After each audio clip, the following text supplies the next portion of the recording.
Assalamualaikum warahmatullahi wabarakatuh. Perkenalkan, nama saya Siti Anisa Al-Khaira, saya dari kelas 9C.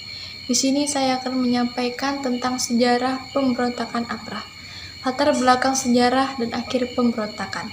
Pemberontakan Angkatan Perang Ratu Adil atau yang disingkat dengan APRA adalah peristiwa pemberontakan yang meletus pada 23 Januari 1950 di Bandung. Pemberontakan ini dipimpin oleh Raymond Westerling, mantan kapten tentara kerajaan Hindia Belanda Koninklijk Nederland-Indisch Leger atau yang disingkat dengan KNIL. Pada saat itu, Westerling berusaha untuk mempertahankan bentuk negara federal dan menolak Republik Indonesia Serikat, yaitu RIS. Westerling menilai RIS di bawah Soekarno dan Hatta terlalu fokus pada wilayah Jawa atau Jawa sentris. Latar belakang pemberontakan APRA. Konferensi Meja Bundar pada Agustus 1949 menghasilkan keputusan. Yang pertama, kerajaan Belanda akan menarik pasukan KL Koninklijk Leger dari Indonesia. Yang kedua, tentara KNIL Koninklijk Nederland-Indisch Leger akan dibubarkan dan akan dimasukkan ke dalam kesatuan-kesatuan TNI. Pasukan KL dan KNIL merasa dirugikan dengan keputusan KMB. Pasukan KNIL takut mengalami hukuman atau ancaman saat menyatu dengan TNI kelak. Akhirnya, seorang komandan dari Kesatuan Khusus Depot Special Troepen atau DST, Kapten Raymond Westerling memanfaatkan keadaan. Ia berhasil mengumpulkan 8.000 pasukan dari desertir dan anggota KNIL. Westerling kemudian menggunakan nama Ratu Adil dari kitab Jangka Jayabaya tentang datangnya Sang Ratu Adil. Westerling pun menamai gerakan ini dengan Angkatan Perang Ratu Adil atau yang disingkat dengan APRA. Pemberontakan APRA. Target pemberontakan APRA adalah Jakarta dan Bandung.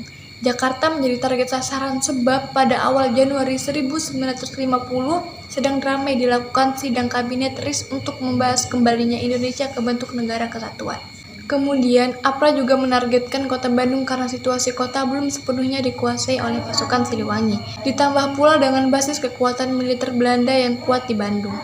23 Januari 1950 pagi, pasukan yang menamakan diri APRA bergerak dari Cimahi menuju pusat kota Bandung, utamanya ke markas divisi Siliwangi di Jalan Aude Hospitalweg, sekarang namanya berganti menjadi Jalan Lembong. Sepanjang jalan menuju markas divisi Siliwangi, pasukan APRA menembaki tentara Siliwangi yang terlihat tak bersenjata. Akhirnya pertempuran tak seimbang. 800 pasukan APRA melawan 100 tentara Siliwangi yang tersisa di markas terjadi. Pertempuran ini menewaskan Letkol Adolf Lembong. Akhirnya APRA menguasai markas Siliwangi. Akhir pemberontakan APRA.